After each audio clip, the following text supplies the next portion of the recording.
Yeah friends, మీ budget స్ట్రిక్ట్లీగా 7 lakhs. So వాళ్ళకి నా యొక్క బెస్ట్ సజెషన్ వచ్చేసి మారుతి సుజుకిలో సెలోరియా వెహికల్ అండి. సో ఇది వచ్చేసి విఎక్స్ఐ మోడల్ ఇప్పుడు నేను కూర్చున్నది. సో ఈ విఎక్స్ఐ మోడల్లో మనకు ఇన్ఫర్టైన్మెంట్ సిస్టమ్ అయితే రావడం జరుగుతుంది. కానీ పవర్ కంట్రోల్స్ వచ్చేసి ఇక్కడ ఉంటాయి. ఇవి వచ్చేసి 2 ఫ్రంట్ పవర్ కంట్రోల్స్ ఇక్కడ నుంచి మీరు చూడొచ్చు. ఫ్రంట్ డోరు పవర్ కంట్రోల్స్ ఇక్కడ ఇస్తారు. కానీ బ్యాక్ డోర్ కంట్రోల్స్ ఎక్కడ ఉన్నాయనుకుంటారు? రండి చూపిస్తాను. అయితే మనకు రేర్ ఏసీ ఈవెంట్స్ ఉంటాయి, ఆ ప్లేస్లో ఇక్కడ బ్యాక్ డోర్ కంట్రోల్స్ అయితే ఇచ్చారు. ఒకవేళ మీరు సెలోరియా బుక్ చేయాలనుకుంటున్నారో ప్రొవైడ్ చేస్తాను. అక్కడ నుంచి మీరు వెళ్ళి బుకింగ్ అనేది చేసుకోవచ్చు. మీ స్ట్రిక్ట్లీ మీ 7 lakhs బడ్జెట్ అయితే ఈ సెలోరియా వెహికల్ అనేది బెస్ట్ చాయిస్ అని చెప్పొచ్చు. ఇది బడ్జెట్ ఫ్రెండ్లీ, అలాగే ఫ్యూల్ ఎఫిషియన్సీ కూడా.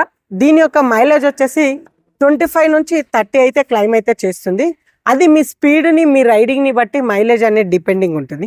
ఇలానే మరిన్ని ఇంట్రెస్టింగ్ వీడియోస్ కోసం wild friends do subscribe to my YouTube channel. Thank you friends. Have a nice day.